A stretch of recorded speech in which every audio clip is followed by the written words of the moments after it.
Out of John and Mary and Paul and Susan. So John and Mary are doing the old thing, what everyone's done, buy a house, live in it, pay it off. Paul and Susan having their money working hardest for them. Who do you reckon's paying less tax? Paul and Susan, they got way more deductions. Who do you reckon the bank would lend more money to? Paul and Susan or John and Mary? But hang on, I thought security was having a house with a mortgage. The bank would lend way more money to Paul and Susan. Who's more secure? Who can go into more business if they wanted to? And if you had to choose which party you'd be a part of, who would it be? John and Mary or Paul and Susan?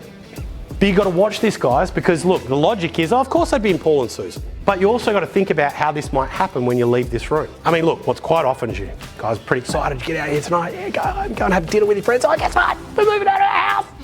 We're going to rent. What do you reckon your mates say?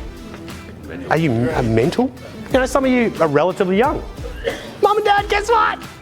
Moving out of my house, I'm going to rent. What do you reckon they say? You're mental. Okay, so one of the things that you've got to be prepared for is that people are going to tell you that you're wrong or you're stupid or you have no idea what you're talking about.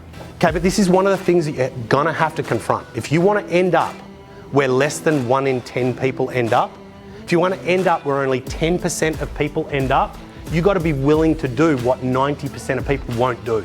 That's the hard part about this.